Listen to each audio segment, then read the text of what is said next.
En las narrativas patriarcales del libro de Génesis, entre las historias de Abraham, Sara e Isaac, que dominan la atención teológica, existe otra historia que es frecuentemente pasada por alto o minimizada. Es la historia de una mujer que no era libre sino esclava, que no era hebrea sino egipcia, que no era la matriarca elegida sino la concubina rechazada. Su nombre era Agar, y su historia es una de las más notables y problemáticas del Antiguo Testamento. Fue usada como un instrumento para resolver la infertilidad de su ama. Se convirtió en objeto de celos y conflicto doméstico. Fue expulsada al desierto para morir junto con su hijo, y sin embargo, en medio de su desesperación, se convirtió en la primera persona en toda la Escritura en dar un nombre a Dios. Cuando el ángel del Señor la encontró junto a un manantial en el desierto, después de su primer escape de la casa de Abraham, ella llamó al Dios que la vio El Roi, el Dios que ve. Ningún patriarca, ningún profeta, ninguna figura importante en toda la narrativa bíblica hasta ese momento había tenido tal encuentro íntimo con lo divino que resultara en nombrar a Dios. Lo que están a punto de descubrir es cómo una mujer marginada por su género, su etnicidad y su estatus de esclava se convirtió en una figura teológica de profunda significancia, cómo su hijo Ismael se convirtió en el progenitor del pueblo árabe, creando una conexión fundamental entre las tradiciones abrahámica judía, cristiana e islámica, y por qué su historia plantea preguntas incómodas sobre justicia, dignidad humana, y cómo Dios responde al sufrimiento de aquellos en los márgenes más remotos de la sociedad. Esta es la historia de Agar, la esclava egipcia que vio a Dios y fue vista por él, cuya experiencia desafía suposiciones cómodas sobre quién importa en los planes divinos. La primera mención de Agar en Génesis capítulo 16 nos dice que era una sierva egipcia que pertenecía a Sarai, la esposa de Abraham. El texto no explica cómo Agar se convirtió en propiedad de Sarai, pero el contexto narrativo anterior proporciona una pista. En Génesis 12, cuando Abraham y Sarai habían ido a Egipto durante una hambruna, Abraham había convencido a Sarai de decir que era su hermana en lugar de su esposa, temiendo que los egipcios lo matarían para tomar a la hermosa Sarai para el harén del faraón. El engaño funcionó demasiado bien. Sarai fue efectivamente tomada al palacio del faraón, y Abraham fue recompensado con riqueza sustancial, incluyendo ovejas, vacas, asnos, siervos, siervas, asnas y camellos. Cuando el engaño fue descubierto y Dios afligió la casa del faraón con plagas, Abraham y Sarai fueron expulsados de Egipto, pero se les permitió conservar la riqueza que habían adquirido. Es probable que Agar fuera una de las siervas egipcias adquiridas durante esta estadía en Egipto. Esto significa que su esclavitud era una consecuencia directa del engaño de Abraham y el incidente en la casa del faraón. Ella era, en esencia, daño colateral en la historia de supervivencia de los patriarcas. Había sido arrancada de su tierra natal, su familia, su cultura, y convertida en propiedad de extranjeros hebreos como parte de un paquete de compensación por un engaño matrimonial. Esta no era una posición que ella había elegido. Era completamente vulnerable, sin derechos, sin agencia, sin capacidad de determinar su propio destino. La crisis que llevó al involucramiento de Agar en la narrativa patriarcal fue la infertilidad de Sarai. Abraham había recibido promesas divinas extraordinarias, que se convertiría en una gran nación, que sus descendientes serían tan numerosos como las estrellas del cielo y la arena de la orilla del mar, que todas las naciones de la tierra serían bendecidas a través de él. Pero estas promesas requerían descendencia, y después de 10 años de vivir en Canaán, Sarai seguía siendo estéril. La tensión entre la promesa divina y la realidad biológica se había vuelto insoportable.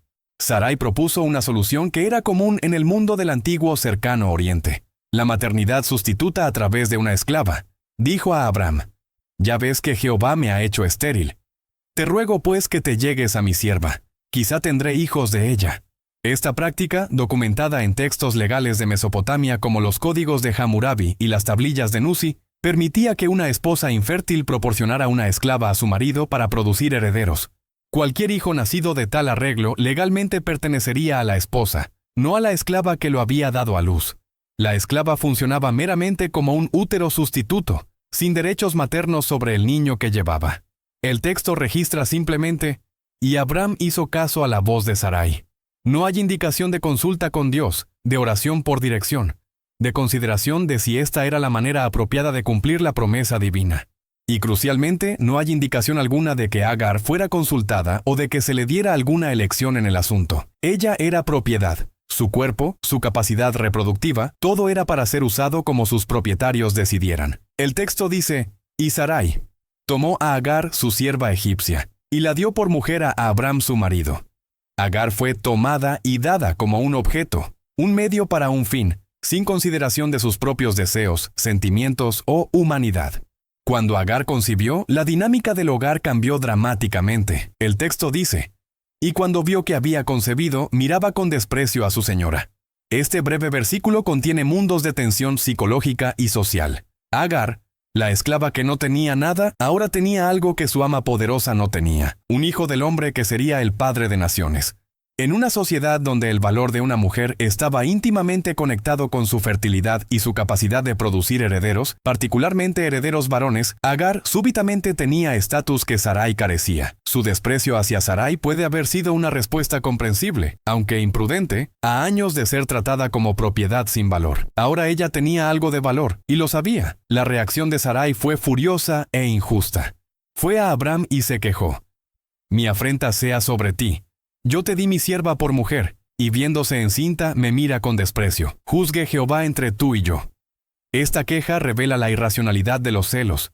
Sarai había sido la que propuso todo el arreglo. Había dado a Agar a Abram específicamente para producir un hijo. Ahora que el plan había funcionado, estaba furiosa por las consecuencias predecibles. Abram, en una abdicación cobarde de responsabilidad, respondió: «He aquí, tu sierva está en tu mano. Haz con ella lo que bien te parezca». Esencialmente le dio a Sarai carta blanca para tratar a Agar como quisiera. El texto continúa: «Y como Sarai la afligía, ella huyó de su presencia». La palabra hebrea traducida como afligir es fuerte, la misma palabra usada para describir la opresión de los israelitas en Egipto bajo el faraón. Sarai no estaba simplemente disciplinando a una sierva insolente, estaba infligiendo abuso sistemático y severo sobre una mujer embarazada vulnerable. El tratamiento fue tan brutal que Agar, a pesar de estar embarazada y sola, prefirió huir al desierto donde probablemente moriría en lugar de soportar más abuso. Esta es una acusación devastadora del hogar patriarcal de Abraham. La mujer que llevaba al hijo de Abraham, el hijo que Sarai misma había arreglado que fuera concebido, estaba siendo abusada tan severamente que eligió la probable muerte sobre permanecer. Agar huyó hacia el sur, hacia el desierto en la dirección de Egipto, su tierra natal.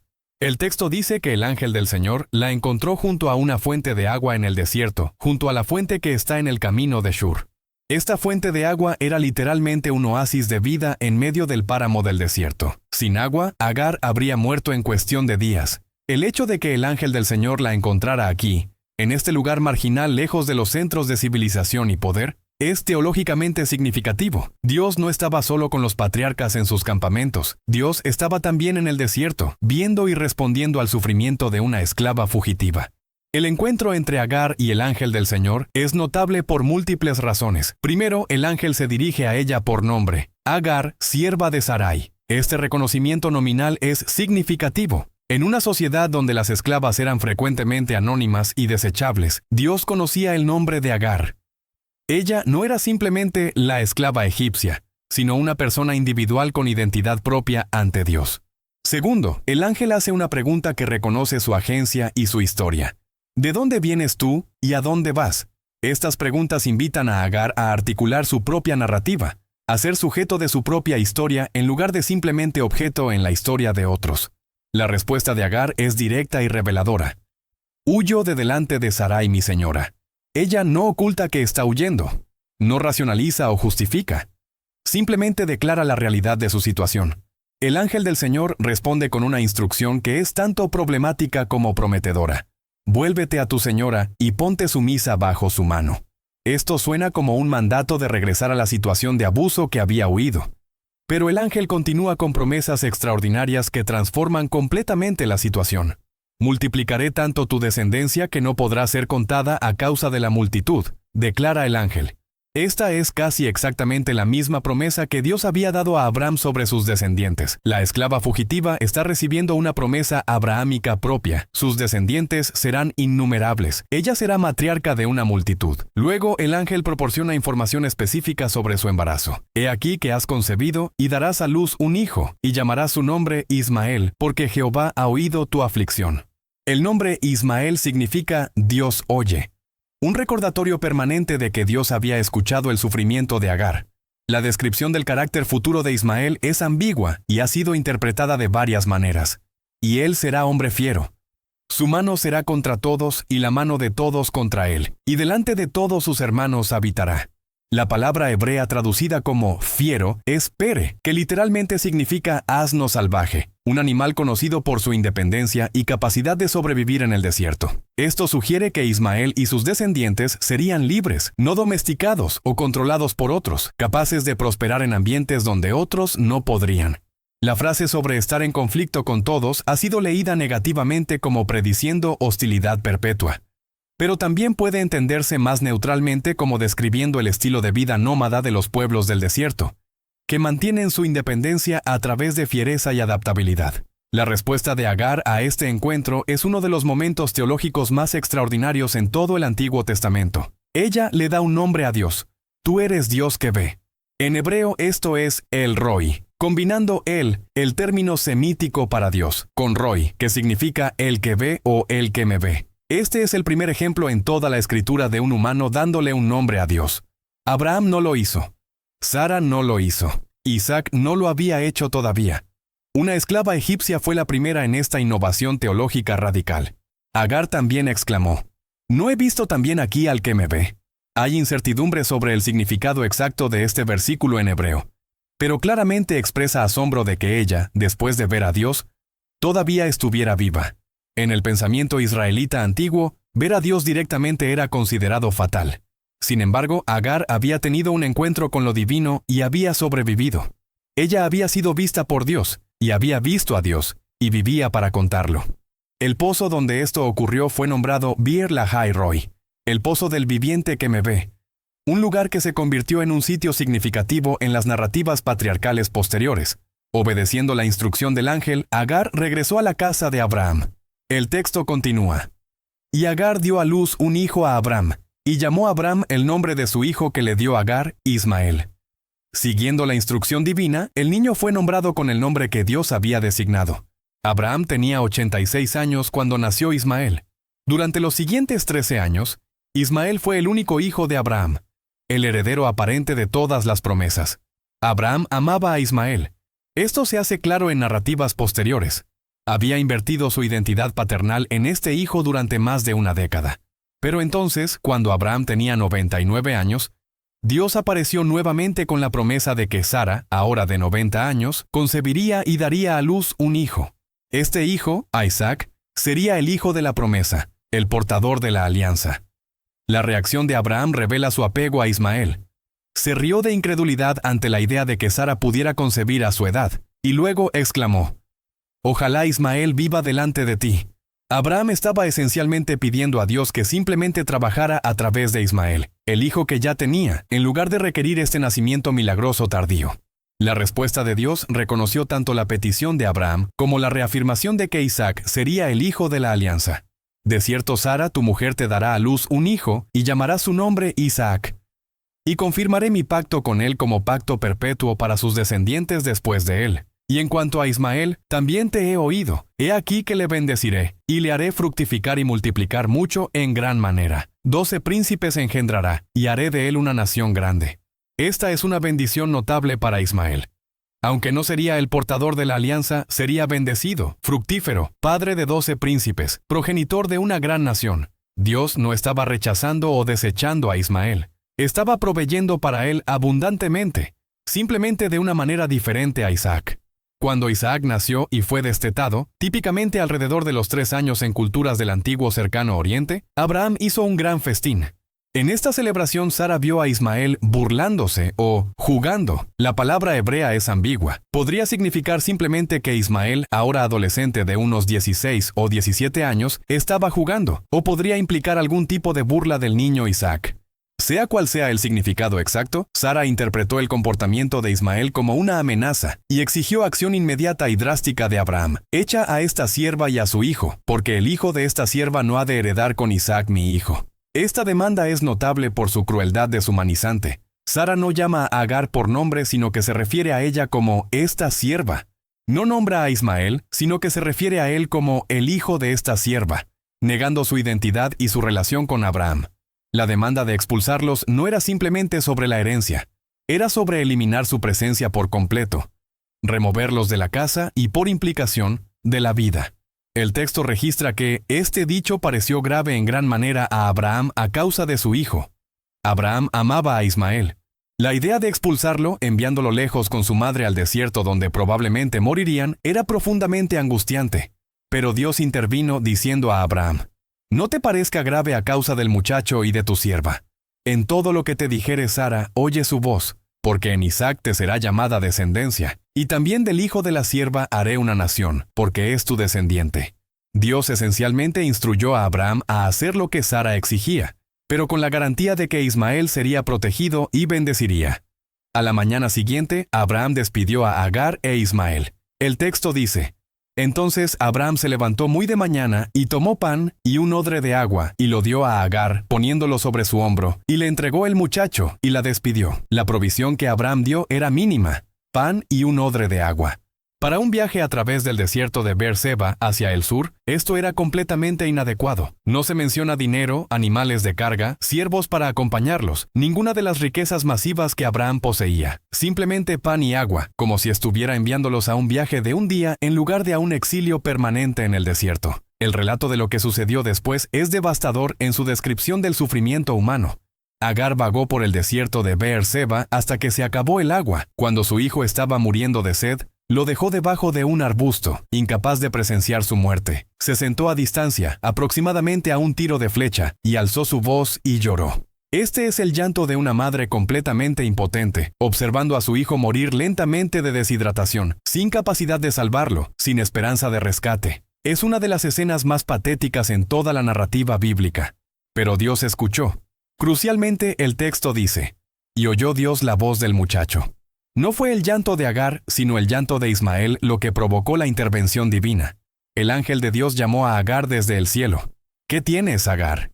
No temas, porque Dios ha oído la voz del muchacho en donde está. Levántate, alza al muchacho y sosténlo con tu mano, porque yo haré de él una gran nación». Luego abrió Dios sus ojos y vio una fuente de agua. Había agua disponible, pero en su desesperación Agar no la había visto. Dios abrió sus ojos para ver la provisión que estaba allí. El texto continúa: «Y Dios estaba con el muchacho, y creció, y habitó en el desierto, y fue tirador de arco, y habitó en el desierto de Parán, y su madre le tomó mujer de la tierra de Egipto». Esta breve descripción del desarrollo de Ismael es significativa. Dios estaba con él. Sobrevivió y prosperó en el desierto, convirtiéndose en un experto arquero, una habilidad esencial para la supervivencia y la guerra. Su madre le arregló un matrimonio con una mujer egipcia, conectándolo de vuelta con su herencia materna. Ismael no desaparece de la narrativa completamente. Reaparece en el entierro de Abraham, donde él e Isaac juntos entierran a su padre en la cueva de Macpela. Génesis 25 proporciona una genealogía de los 12 hijos de Ismael, cumpliendo la promesa de que engendraría 12 príncipes. Sus descendientes se convirtieron en varias tribus árabes que habitaban la región desde Avila hasta Shur, desde el noreste de Egipto hasta Arabia. La tradición islámica identifica a Ismael como el progenitor del pueblo árabe, y específicamente de la línea profética que culminó en Muhammad. En el Corán, tanto Ismael como Isaac son honrados como profetas, y Ismael es celebrado por su sumisión a la voluntad de Dios cuando Abraham fue ordenado sacrificarlo, aunque la tradición islámica identifica a Ismael en lugar de Isaac como el hijo del sacrificio. La historia de Agar plantea preguntas teológicas y éticas profundas que los intérpretes han luchado por abordar durante milenios. En el nivel más básico, es una historia sobre el uso y abuso de una mujer vulnerable por personas más poderosas. Agar no eligió convertirse en esclava, no eligió convertirse en concubina de Abraham, no eligió ser abusada por Sara, no eligió ser expulsada al desierto con provisiones inadecuadas. En cada punto su agencia fue negada, su humanidad disminuida, su sufrimiento causado por las decisiones de otros que la trataban como un medio para sus fines. Sin embargo, dentro de esta narrativa de victimización y abuso, hay también una contranarrativa de encuentro divino y promesa divina. Dios ve a Agar cuando otros la tratan como invisible. Dios escucha su aflicción cuando otros ignoran su sufrimiento. Dios promete bendecir a su descendencia con las mismas promesas dadas a Abraham. Dios interviene repetidamente para salvar su vida y la vida de su hijo. El Dios de Abraham, Isaac y Jacob es también, crucialmente, el Dios de Agar e Ismael. Los intérpretes feministas han señalado a Agar como una de las figuras más importantes para una teología de liberación que toma en serio la experiencia de aquellos en los márgenes más remotos de la sociedad. Dolores Williams, en su trabajo pionero Sisters in the Wilderness, argumenta que la historia de Agar proporciona un paradigma para entender la experiencia de las mujeres afroamericanas que han experimentado explotación, abuso y supervivencia contra probabilidades abrumadoras. Agar es una mujer sustituta forzada a llevar cargas no elegidas y sin embargo encuentra a Dios en el desierto y sobrevive.